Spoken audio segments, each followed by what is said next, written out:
mistakes. Now, we get to the stage where item 19, valedictories. This will be something new for me. For those, thanks to those of you who have served Auckland so well over so many years, we will hear from colleagues chosen alphabetically, and Councillor Dalton will lead off with her speech from the screen. It's sad that you're not here, Councillor Dalton. I hope your new knee is thrusting you forward into a wonderful future. Thank you. Yeah, I'm sorry that I haven't been able to be there this week too. I was hoping it would be the case, but didn't work out that way. Tēnā koutou katoa, Mayor, councillors, colleagues and friends. 18 years ago, I stepped into the world of local government with a simple but powerful intention, and that was to serve communities often unheard, to bring lived experience into rooms where decisions are made, and to help shape a council that reflects the people it represents in all of their diversity, strength and potential. It has been the privilege of a lifetime.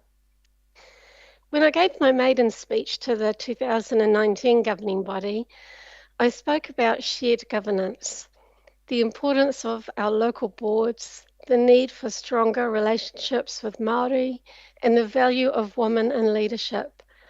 I believed then, as I still do now, that inclusive leadership is not just an ideal, it's a necessity. I also spoke of my intention to be pragmatic, curious, occasionally disruptive, but not destructive. I'd like to think that I've stayed true to that promise. Over these 18 years, from before the Super City, through roles as local board chair, deputy chair and councillor, I have seen the machinery of council from many angles. I've seen what works and what doesn't. I've watched as good intentions sometimes collided with operational complexity, and I've worked hard to ask the right questions, especially when those policies risked unintended consequences to our communities. I've always believed that good governance starts with listening, really listening to the people we serve. I always believed that our local boards should be empowered as true partners in shared decision making, that our Māori communities should deserve not just engagement but real influence, that communities in the South are just as entitled to investment, dignity and opportunity as any other part of Auckland. And I have always believed that women, especially women with lived experience, must have a seat at the table, not to replace men, but to stand shoulder to shoulder, bringing balance, insight, and a different kind of strength. My journey in local government has not been without its challenges. It never is. But I've stood with integrity, held fast to my values, and made decisions that I believed would improve lives, especially for those whose voices are too often left out of the conversation. To the people of Manurewa and Papakura, thank you. Thank you for your trust, your honesty, and your unwavering belief that local government can be a force for good. Your mandate has always anchored me, and it always will. To my colleagues, past and present, thank you for the shared efforts, the respectful debates, and the moments of laughter along the way. We may not always have agreed, but we showed up, we did the work, and strove for something bigger than ourselves. To the council staff, thank you for your advice, your professionalism, and for putting up with my various lines of questioning over the years. You've helped me do a better job, and that matters. As I step away from this formal role, I do so with gratitude, with pride, and with a firm belief that leadership doesn't end with a title. I'll continue to champion equity, inclusion, and courageous conversations, just in new ways, supporting others, coaching, mentoring, continuing the work just with a different lens. Because the work is never finished, and neither am I. Finally, I want to leave you with the same words I used to close my very first speech here. If we are to have an Auckland that is truly inclusive, that starts right here with leadership that is inclusive. We are, and always will be, stronger together. Ngā mihi nui, kia koutou katoa.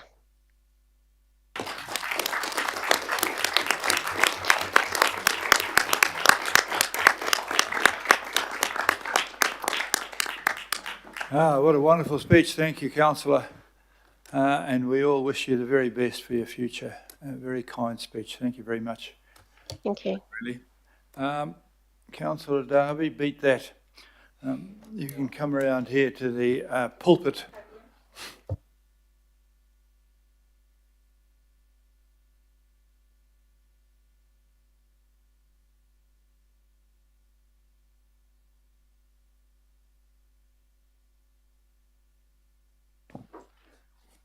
The red light's on.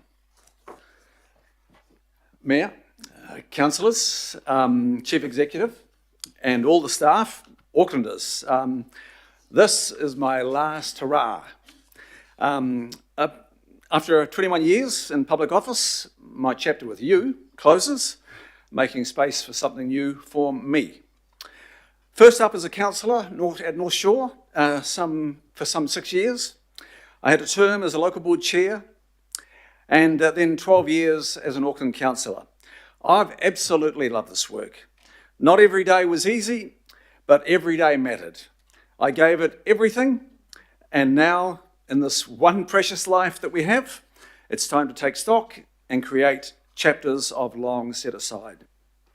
Firstly, I want to express a massive heartfelt thank you to my family for the many years I've been in civic governance. My wife, Diana, you gave me so much room, endless support for this role. Thank you. Now, I'm going to breathe. Okay? My daughters, Anna, Taya, and Isla, who tolerated, sort of, the absent dad, the late home dad, the dad who read reports at the beach, and who have backed me solidly in doing this job. Thank you to my girls. About 21 years ago, I was chatting with a friend I'd managed a couple of election campaigns for. We met through my leading the Ngātaringa Bay Society, an environmental group that took and won several court challenges against the then developer of the Bayswater Marina. He mentioned stepping aside from the North Shore City Council and standing for the Auckland Regional Council. Great, I said. I'll pitch in again and help you bring in the North Shore vote. His reply went like this: you might be busy on your own campaign. You should stand for the council seat I'm vacating. Ha ha, not a chance, I replied. A few months later, I topped the poll and became North Shore City Councillor. To my friend Joel Cayford, thanks for charting this 21-year chapter of service. To the people of the North Shore, thank you for trusting me with your support, for putting your faith in me. Thanks for turning up progressive with big ideas for 21 continuous years in a part of town which many would have said was a bastion of political conservatism where no big ideas were actually required.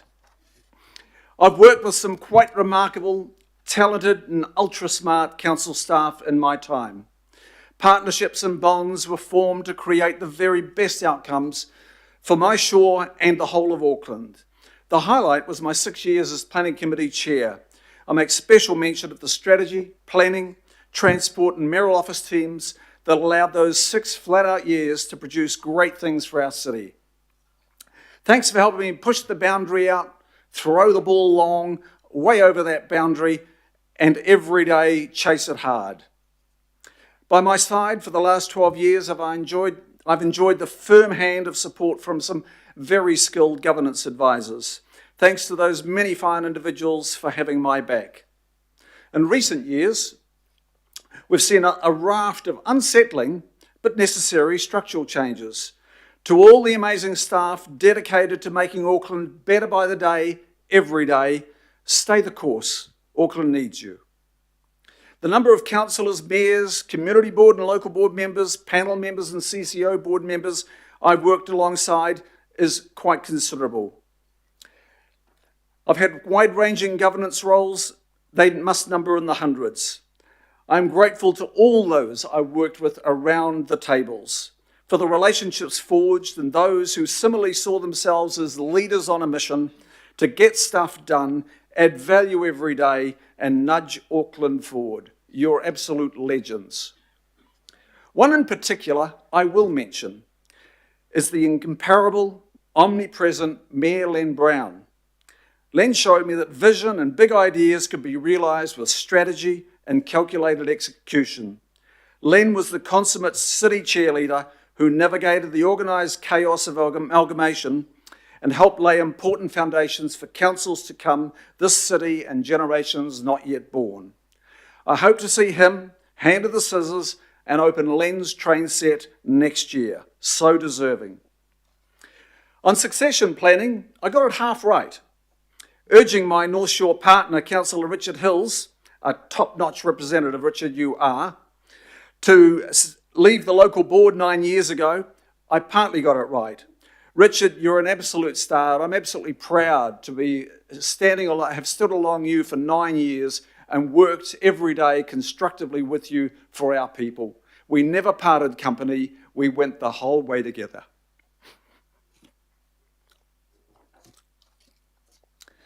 The second part of the succession plan was to nurture another progressive, community-connected representative to take my place. Well, that was all looking good until early this year when she saw new opportunities for her family in Brisbane. Tony, you're a talent lost. In 2004, I stood on a platform, or affiliation as it was on the ballot papers, clean beaches, public transport. Beaches were closing from sewage overflows, buses came hourly. I was advised by the electoral officer to use the word independent like other candidates. Independent of what, I asked. The conversation dulled pretty quickly, and clean beaches, public transport got his nod. Improving the natural environment and reshaping public transport remained my anchors, but beneath that was a deeper impulse to shape spaces that matter, to design lives not yet lived, and to champion a city that reflects the very best of us. I've never resigned from those key areas of focus and never from my core values, values that hold the rudder on me staying true to self. What began as a call to repair became a 21-year vocation to restore, to reimagine and reconnect Auckland with its own best version. I never lost sight of the whole. The work spans stormwater to urban poetry, zoning rules to electric ferries. Being a councillor is like doing a new university paper every day, I once quipped to a constituent, and it never stopped being true. As planning committee chair, I quietly referred to myself as the architect for Auckland, a phrase that captured both the scale of the job and my intent.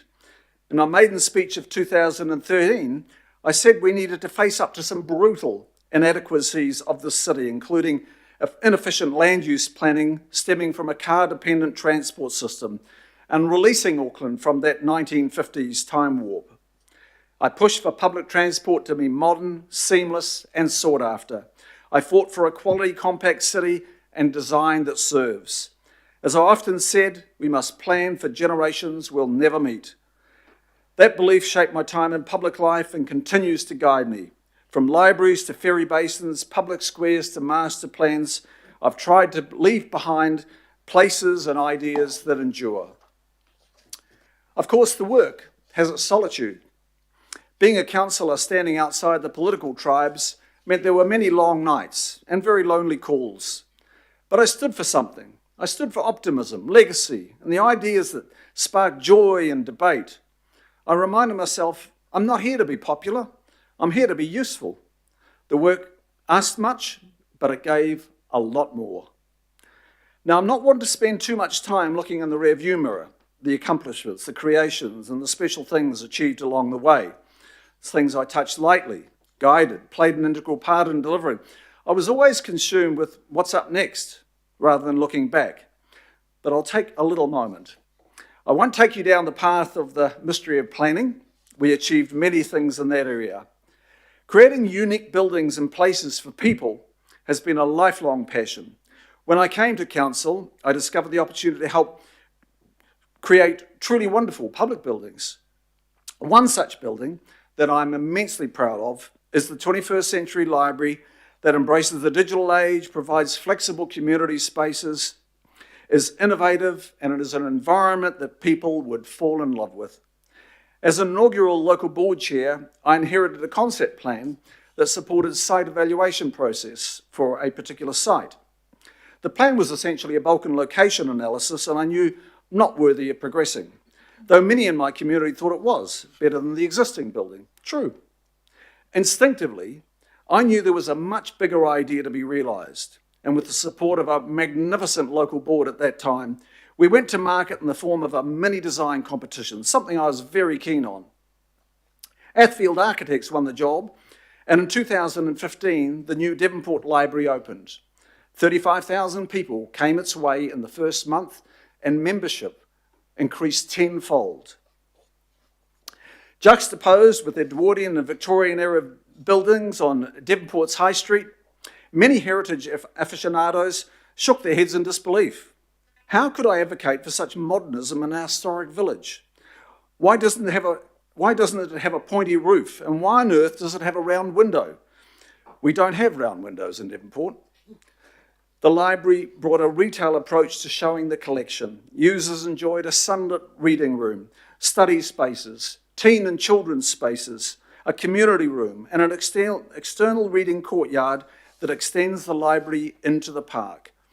Devonport Library went on to win regional and national architecture awards and was shortlisted for International Library of the Year in 2015.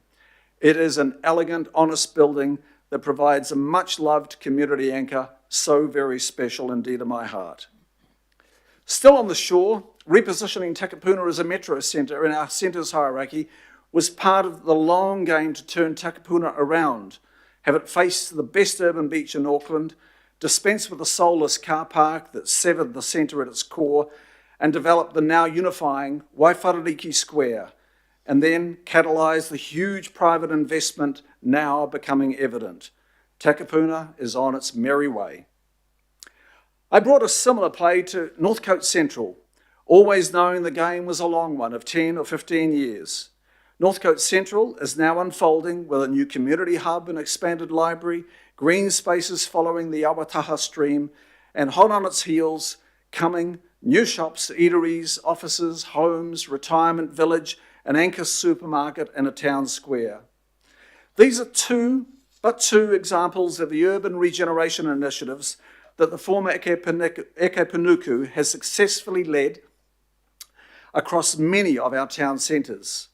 That program, one that I backed hard, has been and will be in the future recognised as significant in revitalising the social and economic fabric of our suburban centres.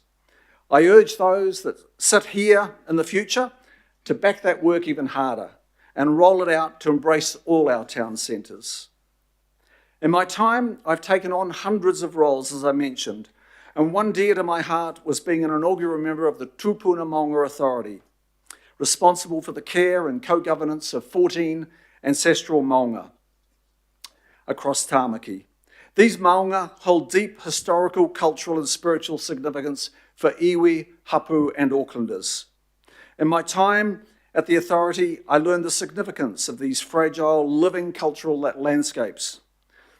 I learned of the sensitivity iwi had to cars being driven all over the maunga, particularly the tihi. I'm delighted to have been a strong voice that got in behind making our maunga places to peacefully walk, not drive. Councillors would have heard me ask the chair of the Tupuna Maunga Authority when reporting to us, asking about progress on lodging an application for UNESCO World Heritage Site status for the Maunga and the Auckland volcanic fields. Members, it is absolutely unique. Keep it on your radar. Make it happen. It sure beats a colonial pub in Russell. Auckland gave me 21 years to serve and shape its story. I stood where voices clashed and visions formed, where change came quietly, step by step, and now with gratitude and absolutely no regret, I step aside, not from the city, but from a role that's run its course. Leadership, it has its season. My time in office is complete, but service will continue in new ways. New voices will write these next chapters. Auckland keeps unfolding. To the city, its people, and all who shared my journey, thank you. For your trust, your energy, your ideas, it was an absolute privilege to help shape what we built together. It's not a goodbye right now, it's a turning for me towards new questions, fresh contributions, and Auckland's evolving story. I remain absolutely optimistic for the city, its people, this council, and the work ahead. And 12 years ago, in my maiden speech, when describing Auckland forging a new path, I quoted the lyrics from my favourite New Zealand band, the uniquely outrageous creative Split Enz. Those lyrics in part read, Aotearoa, rugged individual, glisten like a pearl at the bottom of the world. Today, with gratitude and a contented glisten or two in my eyes, I sign off with the title of Split Enz's final studio album, See You Round.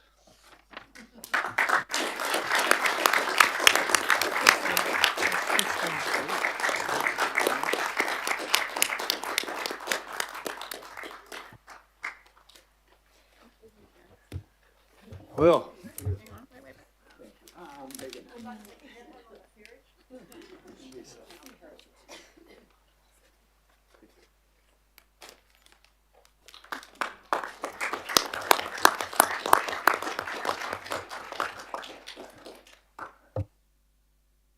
that was excellent. Thank you very much indeed. And we look forward to one more before we thank each other. And I must say, before I also thank my Deputy Mayor for the excellent work she's done. But on her way towards us now is that well-known saviour of disasters and leader in the emergency management sector. Put your hands together for Council Sharon Stewart.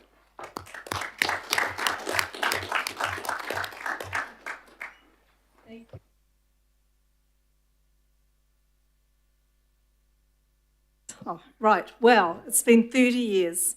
I just want to let you know how I got involved in local government. I don't usually blow my own trumpet, but I'm going to today. First of all, I want to thank my family for putting up with me for these 30 years. Unfortunately, they weren't able to be here today because we weren't sure what time it was going to finish or start or whatever. So anyway, I've loved serving the council. I've been here for 30 years, I said. So here's my little bit of history. In 1989, one of our local parks, I was down at the park, down at Juliet Park, and I had my son Thomas. He was in a pushchair.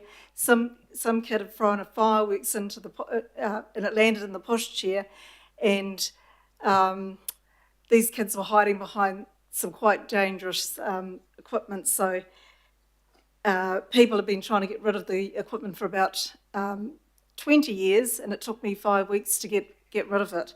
So we got rid of the dangerous structure where there were homeless and drug users were hiding, and they were leaving behind needles and used condoms. And with 5 weeks, it was removed.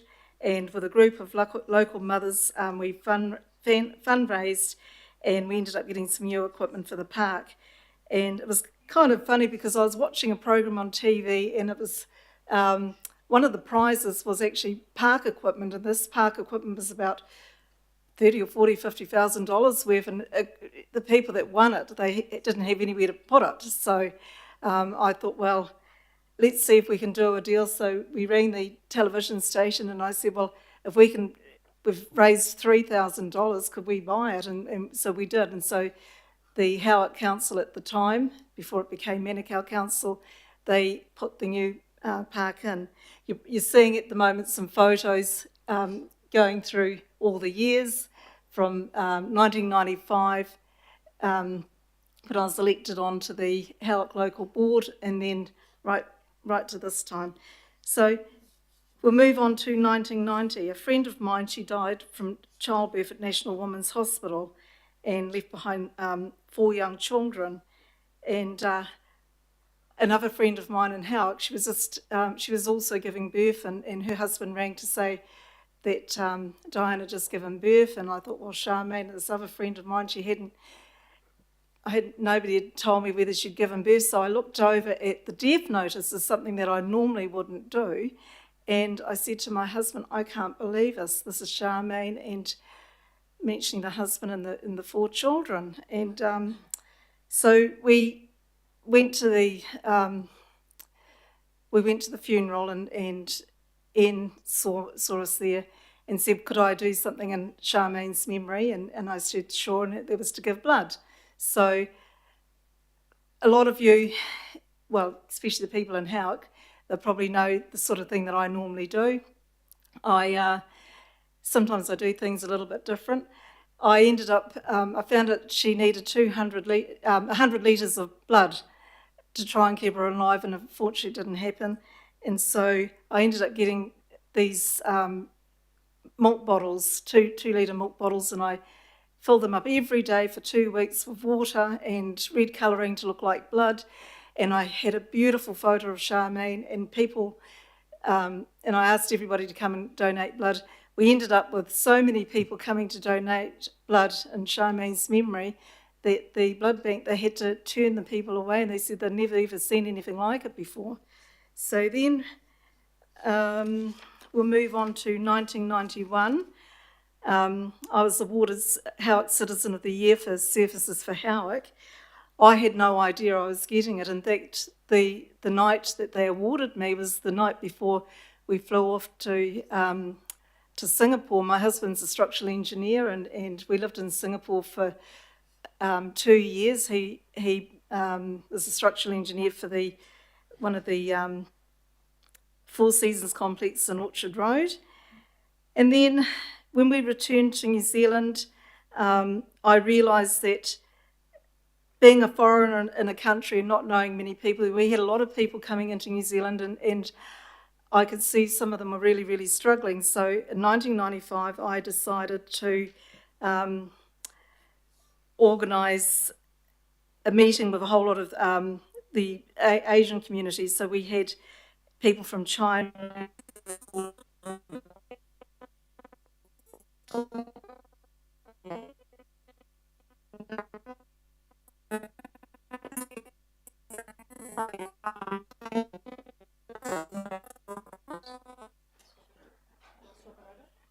Do you want to swap it?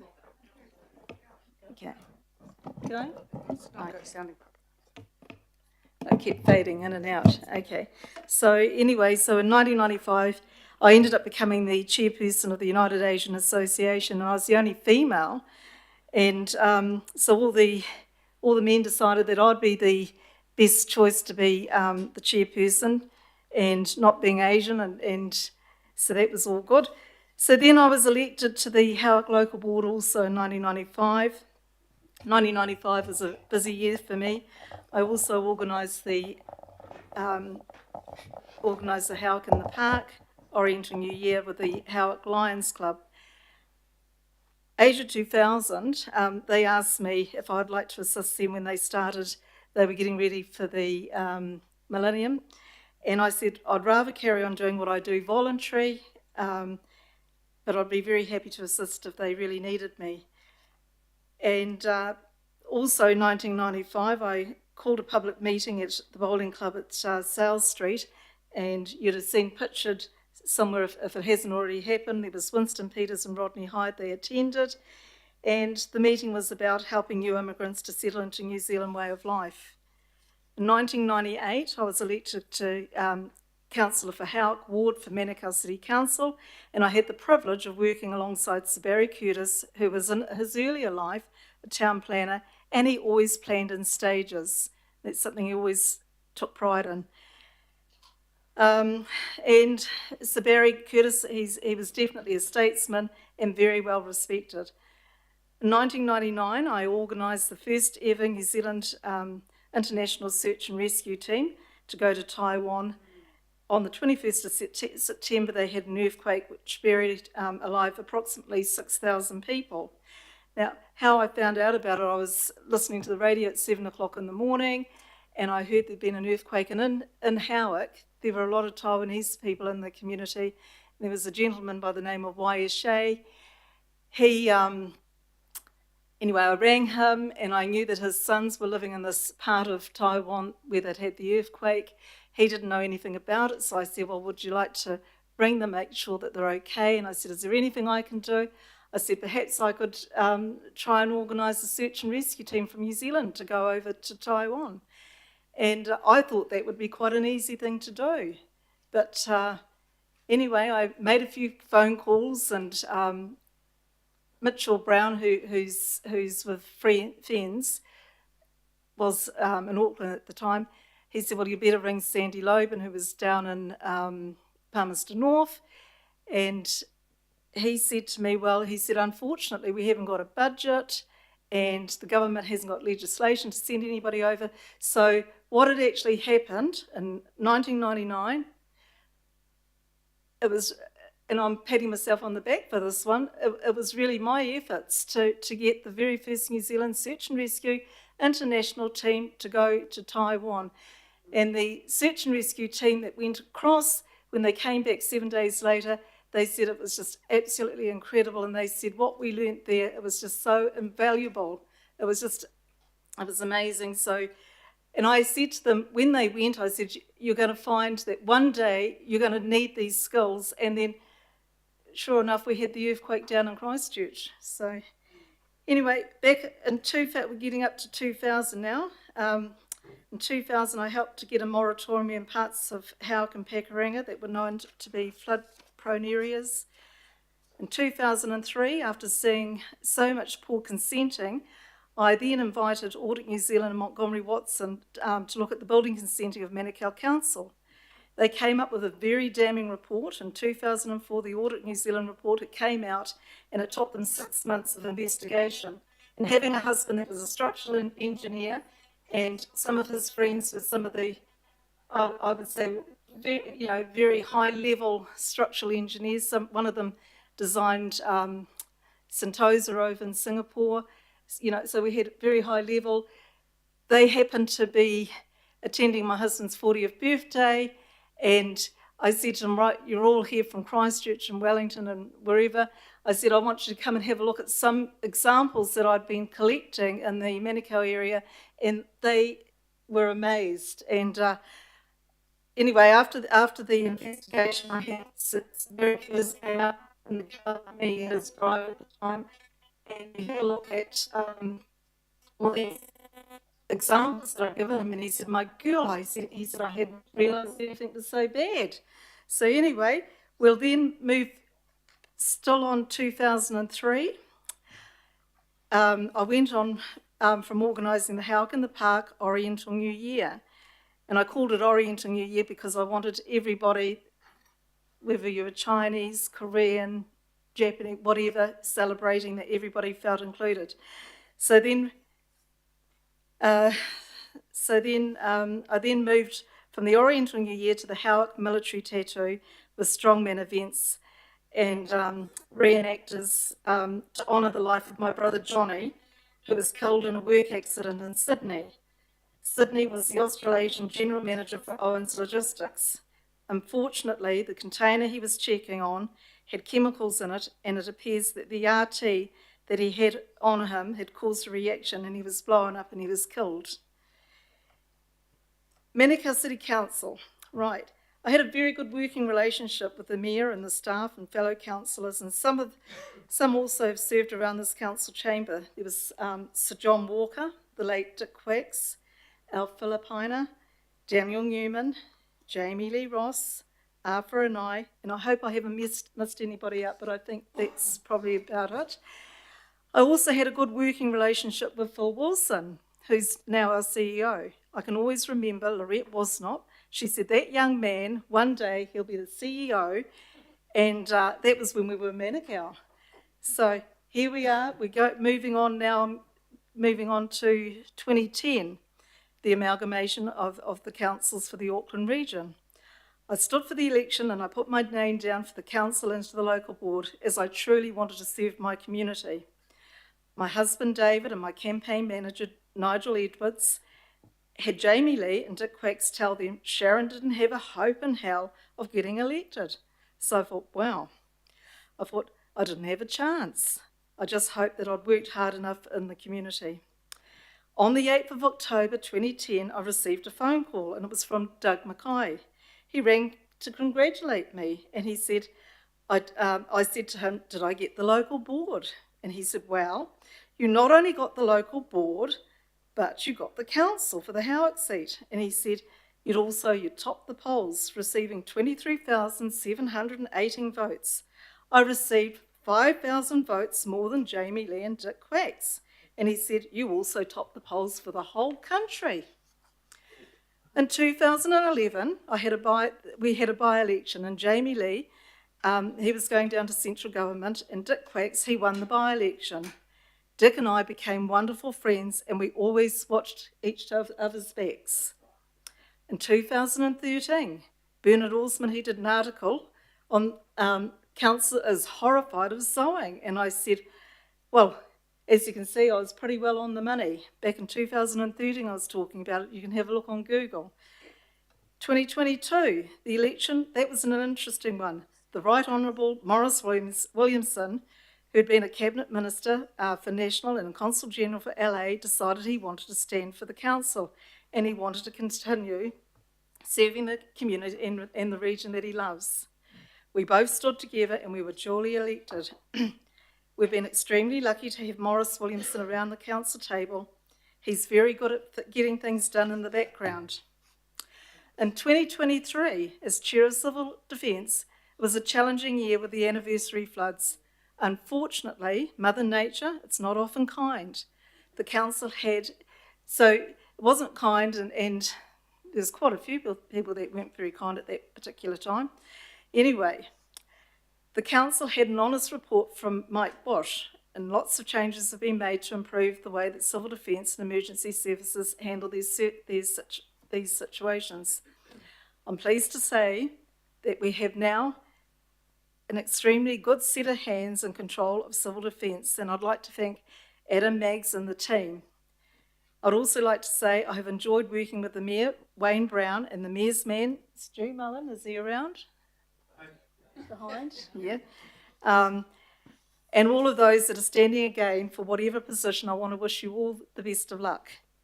And I want to thank all my wonderful CSAs, and I've had some outstanding ones: Miriam, Connor, Rachel, Lolo, Chris, Tamsin, and others over the years. And I'd also like to thank Alan Pilbrow, who believed in me in 2010. He was right behind me, helping me to get elected for the new super city for Auckland Council. So what happened? I had all my signs all printed and ready to go. I had about 50 or 60 of them. They're all blue. And anyway, Alan had come up with the colour orange and black. And, so I really do have to appreciate what he did for me. So my campaign manager, who happened to be one of Morris's campaign managers when he first got elected to Pakuranga, he said to me, you better look out the window. And I looked out the window and I looked down, and there was this huge van, and it had my face all over it, and I couldn't believe it. And it was all in the orange, black and orange, and so anyway, that became my campaign colours after that. So I want to thank Alan for that. And I mean, and he did all my signs and everything. I was blown away. I just couldn't believe it, because I never usually ever ask anybody to help me, and it's one of the things that I feel very proud of, and that's something that I want my children and grandchildren to grow up doing the same. I never had my hand out and asking people for any money. In fact, I'll just tell you something. All the different things, and you're going to very soon you're going to see the one of the Howick military tattoos that I put on. I think it was the 2014 or 15 when I've been doing it for 2000 anyway, whatever. And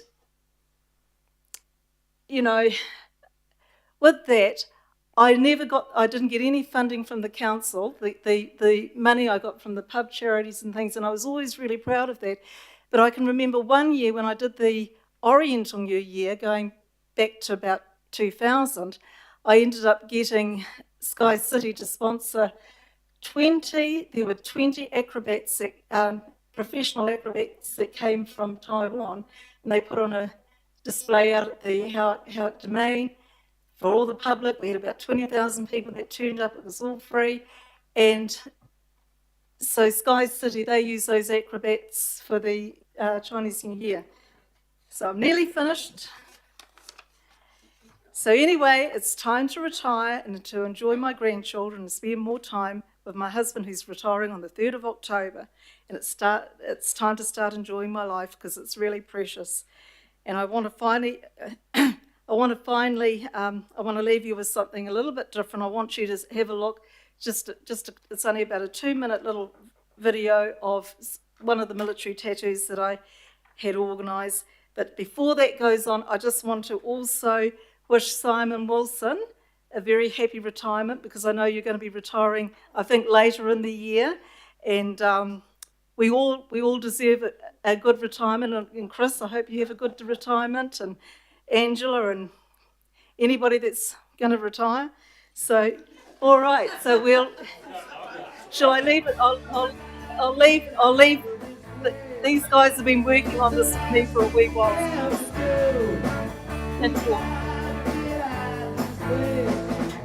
There's a better life for me and you.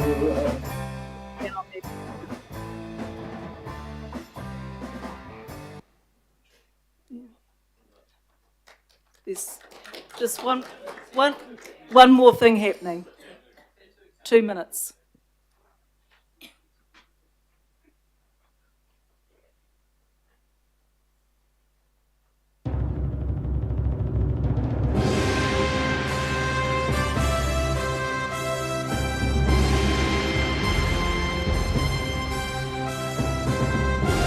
When the big guns came out, that was really special. That was organised by very good friend, Larry Brown. Very good friend.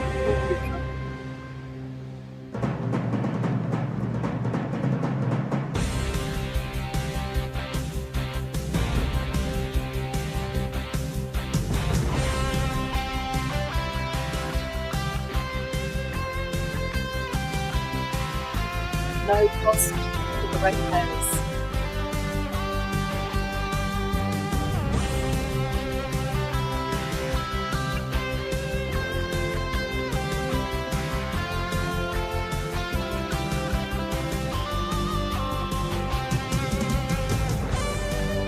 Every year we have a different reenactment. We even got to the council calls. It was wonderful.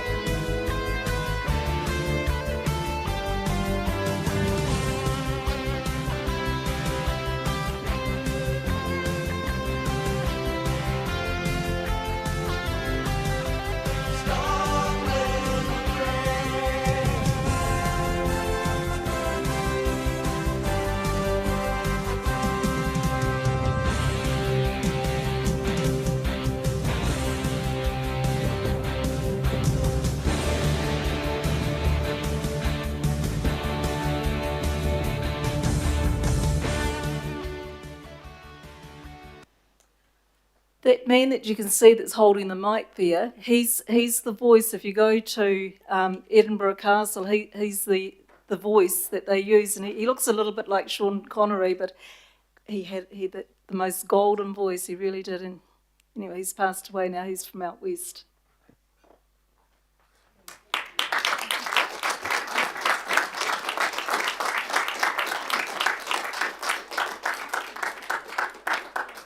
Legend from Howick. Legend from Howick. There you are, a little something to represent all those years of wonderful work in saving the community. As the whole three of them this afternoon have been remarkable stories of commitment to the public and to the people of Auckland. And so I thank you personally. Thank you. And I thank Councillor Darby, and we miss Councillor. I'm so sorry that you've got a sore knee out there, Councillor Dalton, but I hope it's better. Kind of brings the 3 years to a close, and I wish all of you well. I want to have a special thanks to my Deputy Mayor, who's been saying nice things about me, which is balancing some of the things that competitive and others have said. But there you go. Some of us are going to be retiring, and either you or I will be, but we don't know those things. So can't make any speeches about that. No. I've enjoyed the leading this group, and I've enjoyed having you part of it. And it was a pity that you and I I'm had that. different, Simon. Oh, and I didn't realise that. No, Simon, we're going to get a photo together. Okay? I had no idea Simon was retiring after 3 years training him properly, and that, what a bloody waste. But listen, before we finish, Alf, would you like to just, can he just say just a 2-minute thing Oh, hang on. about your brother? Oh, okay, we'll do that. You- Just a little bit of formal stuff, Alf, is that we've got to move and receive these. I will move, and the Deputy Mayor will receive these wonderful speeches, and then Alf, you can come around and dedicate the evening. But all those in favour of, please say aye. Aye. To the contrary, thank you very much, everybody, and come around, Alf.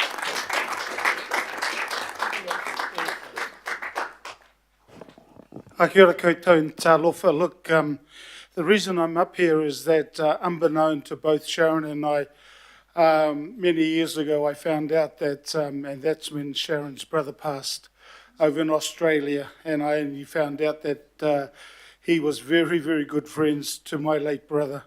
So that connection has always been there, and I remember talking to Sharon say, yeah, look, that connection will always be there, my friends. And like I said, that's the reason why I mentioned my late brother, because her brother and my late brother were very good friends in Australia and Sydney.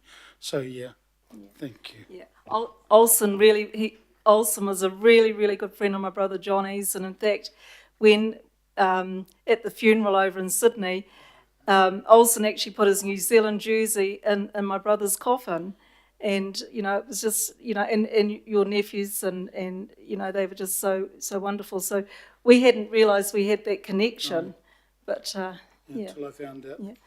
And just one last thing, just to sort of, from a humorous perspective, I was talking to Andy Baker when we saw the films of the Scottish people. I now find out that that's where my whakapapa is Scotland, because of my ear. Thank you.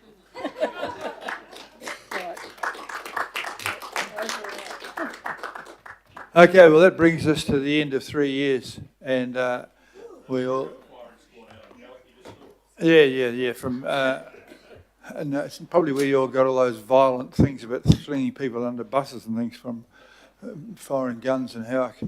So from darkest Howick to the brightest part of the city, thank you, everybody, and I'll close the meeting formally. Cheers.